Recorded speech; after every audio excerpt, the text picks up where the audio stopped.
Hello everyone, welcome back to our YouTube channel Shreya Kaushik vlogs. তো এই দিনটা ছিল 14ই ফেব্রুয়ারি। হ্যাঁ জানি ভিডিওটা ছাড়তে অনেকটাই লেট হয়ে গেল, তো প্লিজ তোমরা কিছু মনে করো না।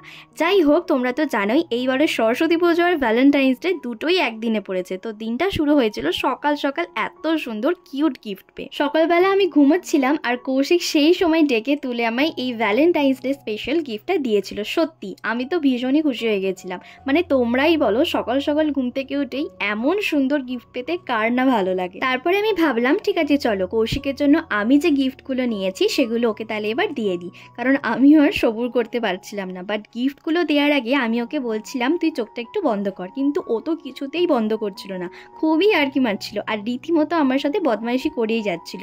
দেন ফাইনালি ও চোখটা বন্ধ করে আর আমি ওকে এই ফ্লাওয়ার স্টিক, চকলেট আর গিফটটা দিয়ে দিলাম। দেন ও এখানে গিফটটা খুলে দেখছিল আর বারবার আমাকে জিজ্ঞাসা করছিল এইসব তুই কখন করলি, কখন নিয়ে এলি।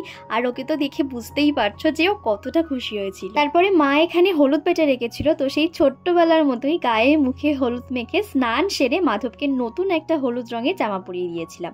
আর ঘরে আমার একটা ছোট্ট সরস্বতী ঠাকুর ছিল, তো দুজনকেই পাশাপাশি বসিয়ে সবার প্রথমেই ঘরের পুজোটা সেরে নিয়েছিলাম। দেন সকালবেলাটা আমার বার্থডেতে মণি যে কুর্তিটা দিয়েছিল ওটাই পরে সুন্দর করে একটু রেডি হয়ে চলে এসেছিলাম আমাদের পাড়ার পুজো প্যান্ডেলে। এখানে এসেই দেখি সরস্বতী মায়ের হাতটা কেমন যেন খালি খালি লাগছে, তো ভাবলাম একটু মাকে নেল পালিশ পরিয়ে দেওয়া যাক। তো আমার কাছে ফেব্রিক রং ছিল রেড কালারের, ওটা দিয়েই সুন্দর করে পরিয়ে দিয়েছিলাম। তারপরে এখানে বসে পড়েছিলাম পুজোর সমস্ত জোগাড়জাতি করতে। আমি এখানে দশকর্মা সব জিনিসগুলো গোছাচ্ছিলাম আর পঞ্চপ্রদীপটা রেডি করে রাখছিলাম। আর আমার পাশে একটা দিদি ছিল, দিদিটা পুজোর সব ফলগুলো কেটে রাখছিল। তারপরে পুজোর সমস্ত জিনিস আর ফলগুলো মায়ের সামনে সুন্দর করে সাজিয়ে রেখে দিলাম। দেন বাড়ি চলে এসেছিলাম। এসেই দেখো আমি আর কৌশিক দুজনেই সুন্দর করে রেডি হয়ে গেছি। আর বলতে গেলে দুজনেই এইবারে কিন্তু ম্যাচিং করেই ড্রেসটা পরেছিলাম। তারপরে দুজন মিলে মাদর্শনাকে সঙ্গে নিয়ে চলে আসি পুজো মণ্ডপে। তো সরস্বতী পুজোর দিনের সকালটা আমি এইরকমভাবে সুন্দর করে সেজেছিলাম। কেমন লাগছিল অবশ্যই কিন্তু কমেন্টে জানিও তোমরা। যাই হোক, তোমাদের সাথে কথা বলতে বলতে এখানে দেখো আমাদের ঠাকুরমশাই উনিও কিন্তু চলে এসেছেন। যাই বলো, এই সরস্বতী পুজোটার সাথে না সেই ছোট্টবেলা থেকে আলাদাই একটা ইমোশন জড়িয়ে আছে। যতই ব্যস্ততা আর কাজ থাকুক না কেন, এই দিনটার সাথে না একটা আলাদাই ভালোবাসা জড়িয়ে। আর ঠিক আগের বছরের মতো এই বছরেও আমার প্রিয় মানুষকে সঙ্গে নিয়েই আমি মায়ের কাছে পুষ্পাঞ্জলি দিতে বসেছিলাম।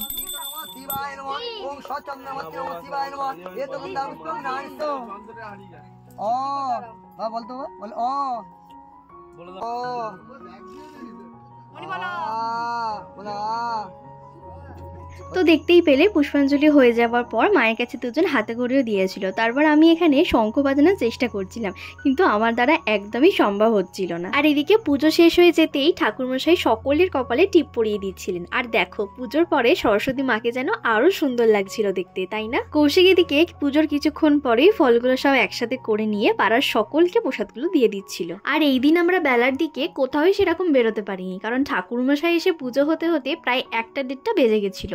আর যেহেতু সকাল থেকে কিছু না খেয়েছিলাম তাই আর ভালোও লাগছিল না, তো এখানেই পাড়ার সকলের সাথে সময়টা কাটিয়েছিলাম। তারপরে সন্ধে হতেই মায়ের কাছে ধূপ মোমবাতি জেলে আমি সন্ধেটা দিয়ে দিয়েছিলাম। দেন কিছুক্ষণ পরে ওই 7টা সাড়ে 7টা নাগাদ এই বিউটিফুল পার্পল কালারের শাড়িটা পরে আমি আর কৌশিক দুজনেই একটু বেরিয়ে পড়েছিলাম। আমরা এসেছিলাম হচ্ছে একটু কলেজ ঘাটে। আর আসা মাত্রই দেখি এখানে কলেজের সামনেটা এরকম লাইট দিয়ে ভীষণ সুন্দরভাবে পুরো রাস্তাটা সাজিয়েছে। আর এই হচ্ছে আমাদের কলেজে সরস্বতী ঠাকুর। কি সুন্দর লাগছে মায়ের মুখশ্রীটা, তাই না? আর ঠিক তার পাশেই চলছিল আড্ডা, গান, বেশ ভালো লাগছিল। তো আমি আর কৌশিক দুজনেই কিছুক্ষণ বসে সময় কাটিয়েছিলাম। তারপরে এখানে কিছু ফটো ভিডিও শ্যুট করছিলাম। আর এই রাতের লুকটায় কেমন লাগছিল আমাকে অবশ্যই কিন্তু কমেন্ট সেকশনে তোমরা জানাতে ভুলো না। যাই হোক, তো দুজনেই একসাথে ছবি টবি তুলে আর বেশ কিছুক্ষণ সময় কাটিয়ে আমরা চলে আসি একটা রেস্টুরেন্টে কিছু খাওয়া দাওয়া করতে। আর এই রেস্টুরেন্টটা শেওড়াফুলিতে নতুন ওপেন হয়েছে। ভেতরের অ্যাম্বিয়েন্সটা মোটামুটি বেশ ভালোই ছিল।